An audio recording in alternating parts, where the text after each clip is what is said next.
timing is everything, and generally I don't have that good a timing at the moment. Hello and welcome back to the last days, and when we left off, we were attempting to take Dale, of course, because, well, it's the capital, or one of the capitals of our enemies, and we now have Mr. Dane attempting to do something to Brodder here, and we cannot have that, can we? No. We must assist every single one of our allies as much as we can, because, let's face it, that's the really cool thing about the last days. If you help one of your vassals, it actually has a lasting impact on what goes on in the game. And I did not mean to jump with my horse right there. I was like, oh, very purposeful movement of my hand over to the 0 key, which is the thing that you press when you want to command all of your units at the same time. So I was like, oh yes, let me move that there, and then I pressed the space button. Oh, that was great. Ah, wonderful. Yes, very purposeful indeed. Anyway, hopefully I will be just as purposeful when I actually end up shooting my bow a little bit. Now bear in mind that obviously shooting my bow is going to be a little bit more difficult, especially against these shield-bearing units. Hopefully they're not going to really show themselves to be too difficult for us, but you know how they can be. Dwarves are very difficult to eliminate most of the time, unless you're obviously slashing at one of these guys or something of the like. Let's see if we can maybe do a little bit of extra damage right there. There we go. Oh yeah, that's what I'm talking about. Very nice indeed. Maybe we can do a little bit more. Just a little bit more right here. Yes. Okay, no. My horse is taking a little bit too much of a battering right there, but thankfully not too bad. Not too bad. Alright.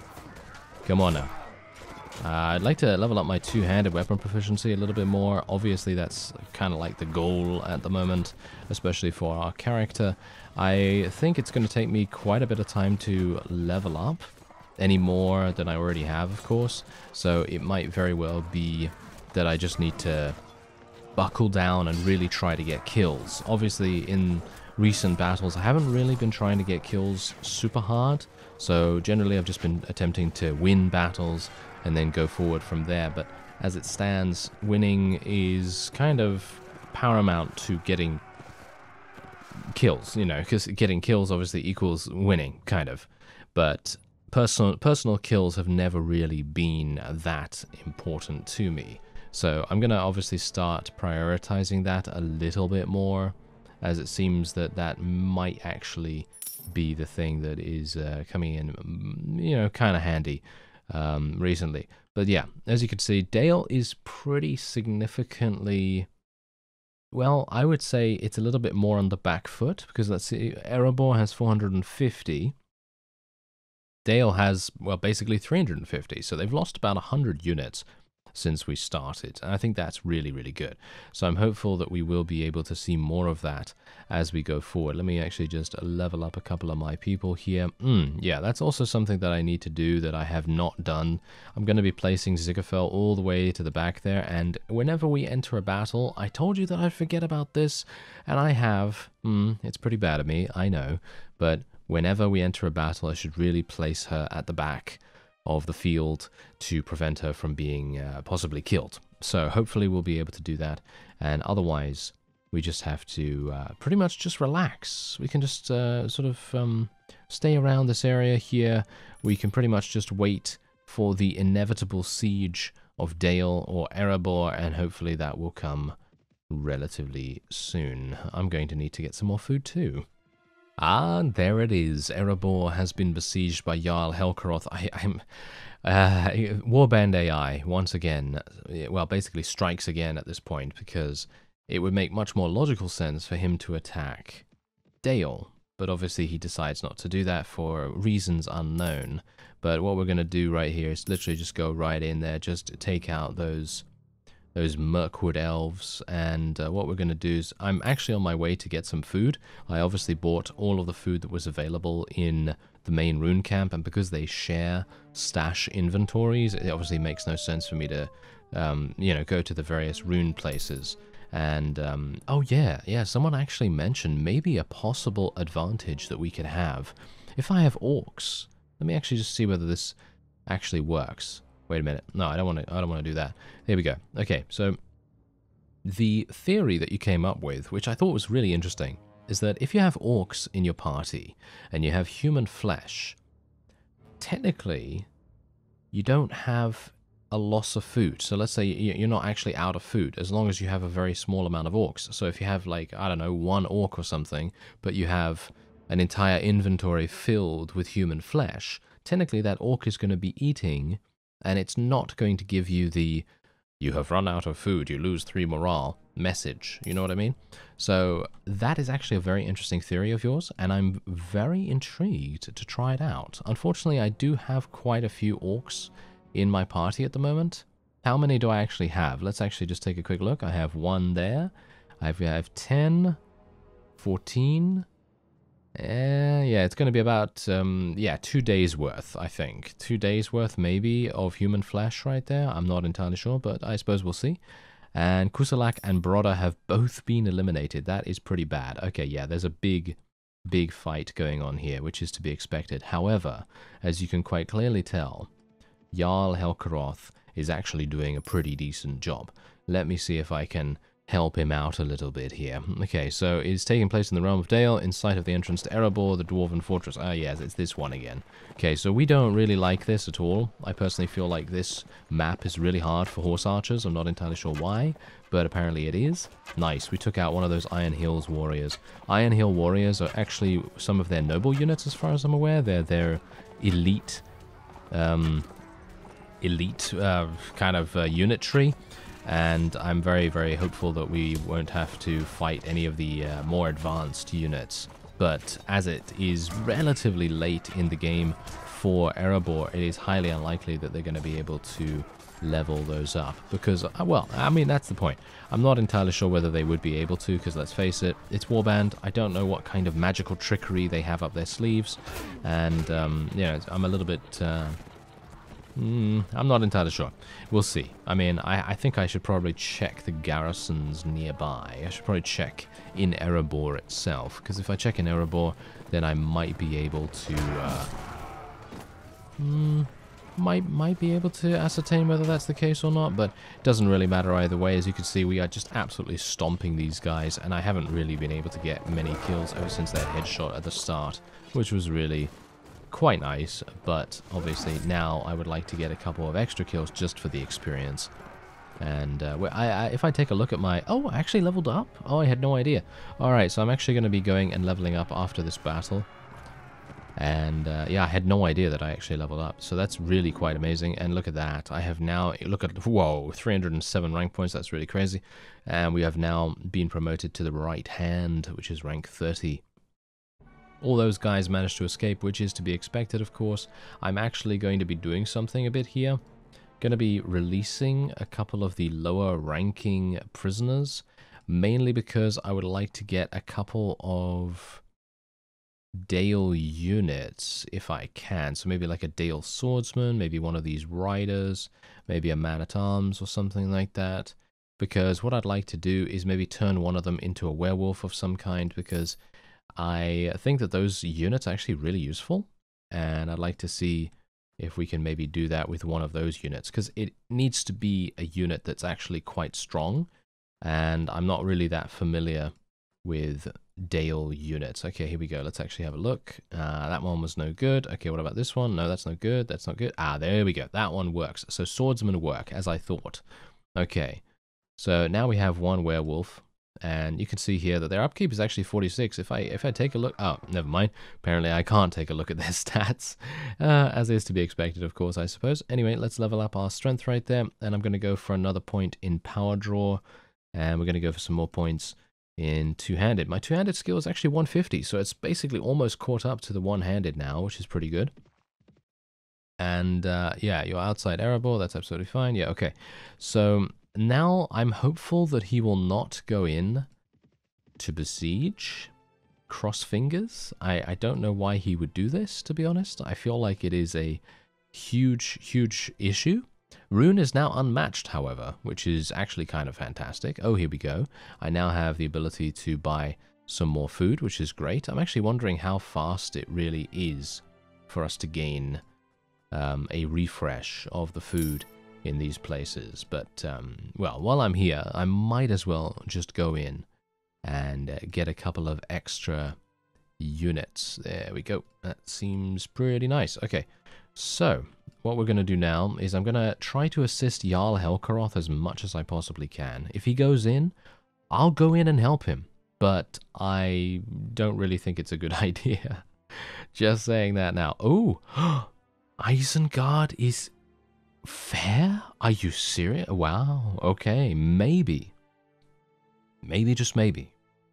The developers of The Last Days have done something about the overwhelming strength of Isengard and Mordor, because in previous versions, at least the one that I played in those two series that I made a number of years ago, I think in 2019, Mordor and Isengard had no issue really defeating Gondorian units as well as RHUN units, and they were pretty easily outmatched. However, now it doesn't seem like that is indeed the case, which is really, really interesting.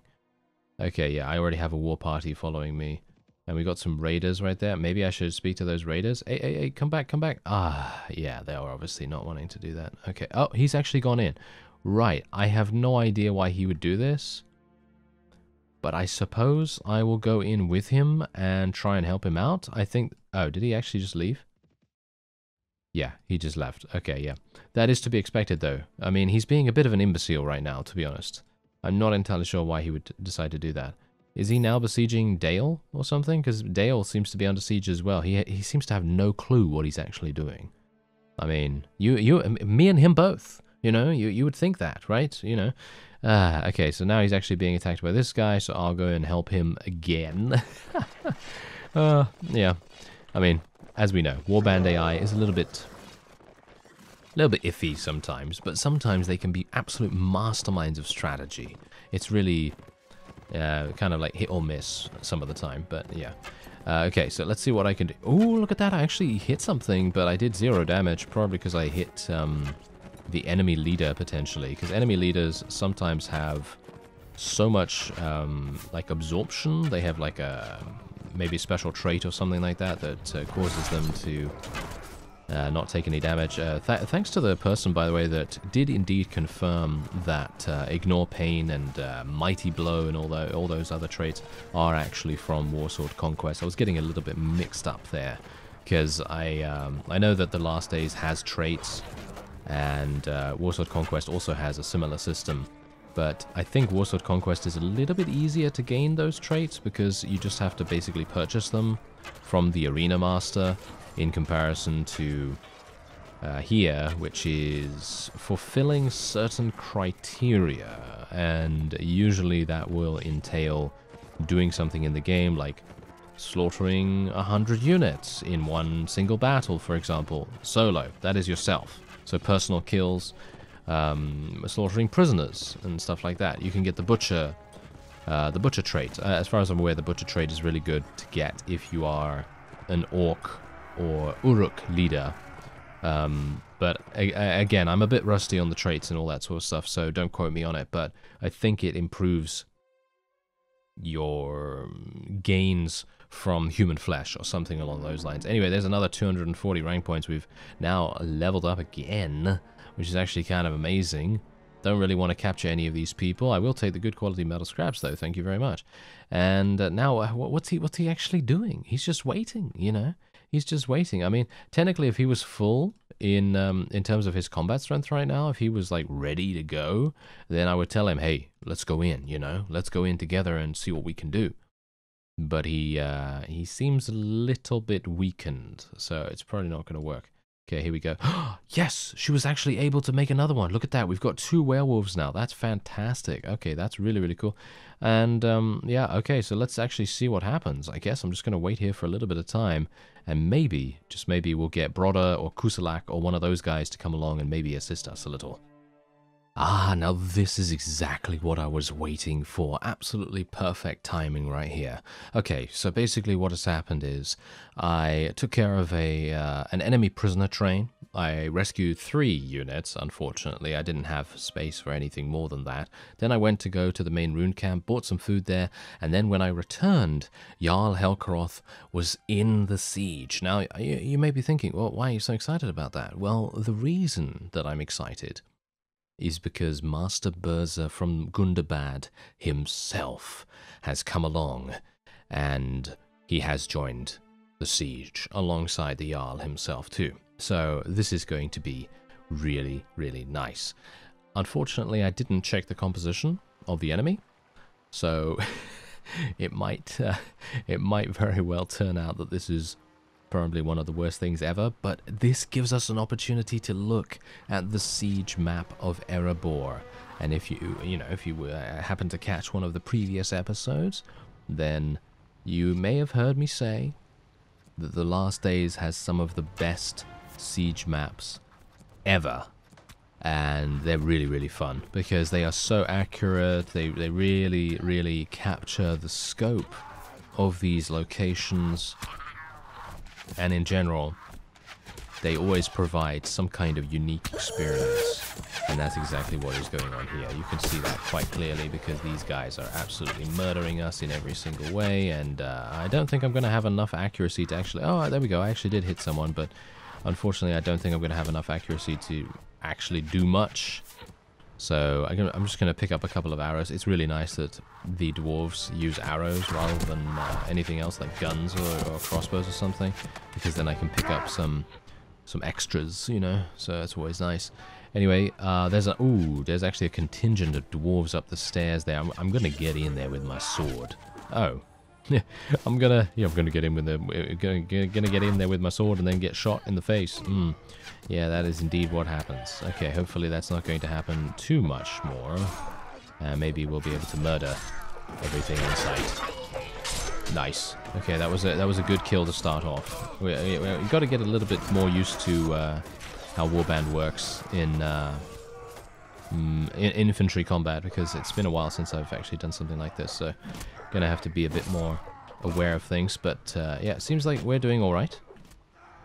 Bear in mind that I did get killed by someone when I was fighting on foot the other day in one of the previous episodes, and I commented on it, and I was like, oh, that's kind of interesting, you know, that's kind of interesting. That usually doesn't happen, considering I do have a two-handed, so it shouldn't really cause me to, you know, be outranged by someone with a one-handed, but, you know, timing is everything, and generally I don't have that good a timing at the moment. I'm going to get out my bow right here, because I do have a bow that can actually crush through blocks. So I'm going to try and make the most of it, if I can. There we go. A little bit of damage right there. Nice, nice. Okay, continue. Oh yeah. That's what I'm talking about. You can actually headshot through the shield as well, which is actually amazing. I mean, really, having arrows that can actually do that, that is super, super fun. And we do have a couple of extra people over there. I'm not entirely sure if I'm going to be able to hit this guy from here, to be honest. Oh, I did. Wow. Oh, did he fall? Did he actually fall off the edge or something like that? I have no idea, but this is exactly the reason why I love these maps. Just look at the scope of these things. It's absolutely crazy. Okay, this is maybe going to be a bit problematic. Okay, hello. Got my shield out. I've got my shield out. Come on now. Okay, there we go. Yeah, that was maybe a bit of a death sentence for me right there. I should not have done that. That was pretty bad of me. Okay, let me see if I can maybe do something.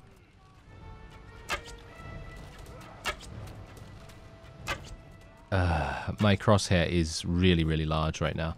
It's kind of a shame. I don't know why that is, to be honest, because I have really good archery skill, but it might just be that my bow is just not that accurate in comparison to what I would actually need. Oh, wait, no, don't shoot me. Don't shoot me, sir. Don't shoot me. Ah, yeah. Okay, yeah. That's also something that you got to bear in mind. Warband AI is merciless. They are absolutely merciless. They will hit you, like, no matter what, pretty much. Okay, yeah, just ignore this, by the way. Yeah, this sometimes happens. Yeah. Having your death camera spawn in the floor is something that happens, especially with a lot of maps that have significant verticality, and that's exactly what's going on here. But you can just clearly tell that this is an extremely difficult area to get to, and exactly the reason why they have placed the spawn area for the archers in this place. It really makes a huge difference. Anyway, how are we doing so far, actually? We've only eliminated 100 of the enemy's units. I'm actually super surprised. I lost 30... What? How did I lose 33 of my units? What? How did that happen? We have 7 in surgery or something like that. That is highly unlikely for that to happen. The chance for people to be killed must be so low with the surgery skill that we currently have. I'm really surprised about that. Oh well, never mind. It must be literally all of these archers just causing such grievous damage to us that we really need to be a little bit more careful going forward here. But thankfully we do have a couple of berserkers coming in here. Oh no, come on, get them. Get them. They're a little bit outnumbered, but oh wow, that was really nice. These warriors of the Ox are actually quite good, as you can quite clearly tell. They seem to have a decent amount of close combat ability, even if they're not using their shields. Look at how much damage they're doing. That's actually a... Wait a minute, that's actually a goblin. There, yeah, that's a goblin right there. So they were working together. That was a goblin North Clan rider and a warrior of the Ox. They have relatively similar gear by the looks of things, and they seem to be doing... Oh, they are good. They are really nice. No. Come on, goblin. Ah, the goblin got killed. Okay, come on, warrior of the Ox. Ah, he got killed as well. Well, technically, he just got knocked unconscious, so that's not too bad. But yeah, now we're just going to have to wait and see what ends up happening. I think we should be able to do this. If I stay in the battle, then I think it should be a victory for us, because we have about the same amount of units on either side. But you can see here by the casualties already, I mean, you can see here that that's basically it's like 85, and then we add another 60 or so to that, so it's like 140. So it's about the same actually in terms of casualties, which is actually really bad. That is actually really bad. I'm not entirely sure how this is going to go, but I can only hope that maybe Erebor has slightly less than we did. And, you know, this all could have been prevented if Jarl Helkaroth had just not gone in by himself. Alright, so I've basically just been kind of like standing here in midair, watching this troll slowly advance into the enemy's lines. And I'm very much hoping that we'll be able to witness how fantastically fun it is to watch him just go smashy against the opponent. So we'll see whether that's actually going to happen, because he might be too large to actually do anything in this area. But bear in mind, this is what it's currently looking like right now. You can see here 262 enemy casualties so far and counting. And I'm starting to lose all of my units, by the way. That is a huge problem. And I'm not entirely sure what I can even do about that, to be honest. There doesn't seem to be much. So I'm thinking that we might indeed need to retreat. I'm actually going to retreat right now. And maybe I can kind of just relax a little bit. I think Erebor is going to be taken down. As you can see, there's still 147 there. That's actually pretty significant. So I think it was a good idea for me to retreat. Oh, look at those deserters. They're literally chasing me right now because I am just so weak that even deserters are thinking that we are easy pickings. That is certainly not something that I very much appreciate. Thank you very much. Anyway, thankfully I was able to escape that particular situation. Oh, bunch of veteran warriors. That's quite nice. But yeah, as you can see, we literally just go to the barracks and we're basically back up at full strength, which is actually quite nice. Obviously, a couple of people are still not really on their feet or anything like that, but they should be relatively soon. Okay, so otherwise, let's just sell a bunch of stuff, or at least I did beforehand. I thought that maybe the inventory had refreshed itself, but they hadn't. Okay, yeah. Oh, look what's happening now. Hey, yeah. Okay, so what we're gonna do is I'm actually gonna take out these deserters because I find them annoying that they wanted to, you know, attempt to attack me, and that's exactly what I'm gonna do. All right, and then we're just gonna capture a bunch of these just in case. Oh, look at that. That's actually pretty terrible. Never mind.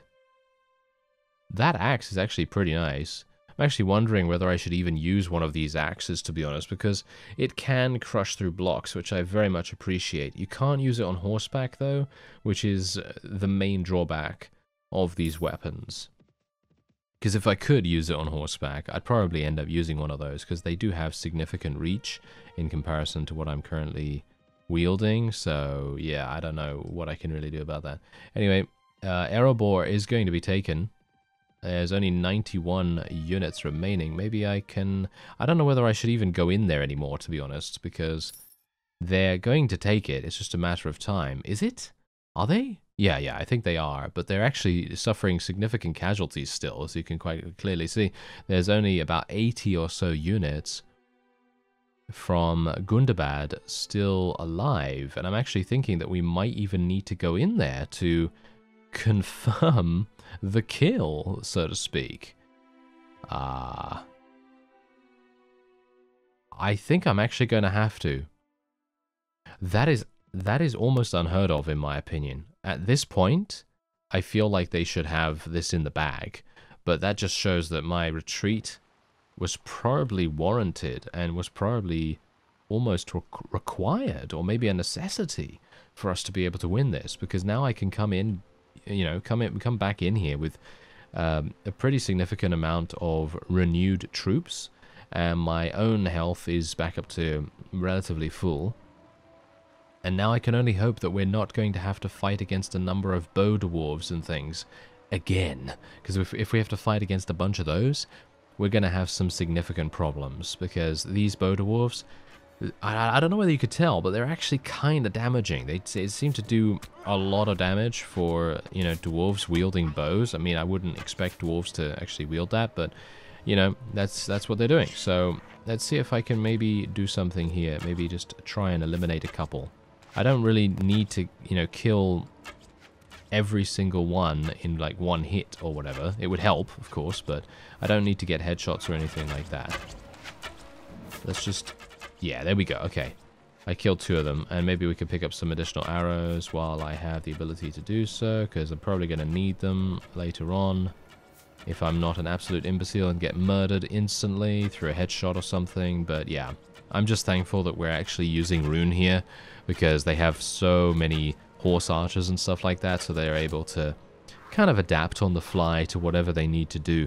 But of course, as we know from Native, if you've played Warband Native, then you'll know that the Khergits are some of the weakest factions to go into a siege, because they just generally don't have any proper infantry. They have no proper infantry, actually. They only have cavalry. And that is, in my opinion at least, the primary reason why they're quite weak in comparison to some of the other factions that actually have a proper infantry solution. Although, to be fair, if you build a lot of Khergit Lancers, they are very good. Khergit Lancers are very good in terms of a cost-effective unit. They are easy to level up, they're cheap to level up, and you're going to have a whole army of those so much faster than you would have a whole army of, for example, Swadian Knights. But of course, Swadian Knights are going to last a whole lot longer. It's like something in real life when you purchase a slightly more expensive version of what you're used to, and then you think to yourself, wow, look at this. You know, whatever it is so much better quality that it lasts for that much longer. But if you purchase the cheaper option, then obviously you have to, you know, be a little bit aware of how much you're actually spending over the time. Because let's face it, let's say you're buying a kettle, for example. If you're buying a kettle, and if you buy a cheap kettle for, I don't know, $20 or something, or your regional equivalent, or whatever that may be, then it's probably not going to last that long. You know, it's probably not going to last that long, because obviously you're not going to expect it to. And that's exactly what I'm calling the Khergit Lancer at this point. Apologies to all Khergit fans out there. The Khergit Lancer just is not that inexpensive a unit. You know, it's pretty easy to level up and cheap as well. And then you got the more expensive version, which is a Swadian Knight or a Saranid Mamluk or something like that. And those guys they're going to last a little bit extra. You know, they're going to last a little bit longer because obviously they have better armor, they have more HP, they got better stats, whatever it may be, you know, that kind of thing. So they're going to last a little bit longer, and the time investment that you've used in leveling those up is going to be more worth it dependent on how much time you actually have. I have used the Kurget Lancers in the past as cheap, available shock troops, and they've done a fantastic job, and they really saved me in that particular series. I can't remember which series it was right now. I think it was like maybe the Iron Man Challenge or something like that. It might have been the Iron Man Challenge. I'm not entirely sure, but yeah, it definitely helped me to have an available cavalry unit that I could level up really quickly in comparison to Swadian Knights. Like, you can get, I don't know, 5 Swadian Knights, but you can get 25 Kurget Lancers in about the same time, which is actually kind of insane. Anyway, there you go. We actually destroyed Erebor, which is really fantastic, and I'm now able to recruit a whole bunch of really, really good units from RHUN. And I'm looking forward to this. I am certainly looking forward to it. So let's see, what else can we get here? Veteran Horse Archers. Yeah, let me get a bunch of those. Let me get a bunch of these too. And what else can we get? Well, Swift Horsemen, I guess. And what about... I've got 2 more spaces. All of these are kind of terrible, so it doesn't really matter what I take. And what else do we want to go for? Iron Hills Infantry. We've already got a bunch of these. Hardened Dwarves, I guess. I don't know. And that's basically it. Alright, but there you go. Look at that. Erebor is done. Erebor is completely done. They are out of here. And that is it. They have been eliminated, and they will not be able to do anything else going forward in the game now.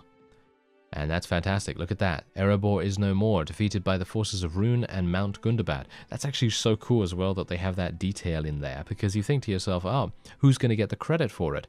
But they give both factions the credit, which I think is really awesome. Anyway, yeah, that is amazing. That's really, really nice. And now what we're going to be able to do is we're going to focus all of our forces, I would assume, on the Woodland Realm, because once one faction falls, the rest are sure to follow. It's like a domino effect, you know? Anyway, yeah, this is going to be a bit difficult. Woodland Realm's going to be quite tricky, so I think Dale is probably going to fall next. And then probably... I'm going to say the Vale of Anduin next, and then the Woodland Realm. I think the Woodland Realm is still going to be quite difficult to deal with. I don't know whether anyone's dealt with the Guardians of the Forest or whatever that massive party was. But Dale is definitely going to be the one to fall next. Erebor was really, really difficult, and I don't know why the Jarl insisted on that. Is he actually going to just wait outside Dale and then going to go back in? It seems like he might actually try to do that. That's going to be pretty interesting. Anyway, I thank you very much for watching, and I'll see you next time.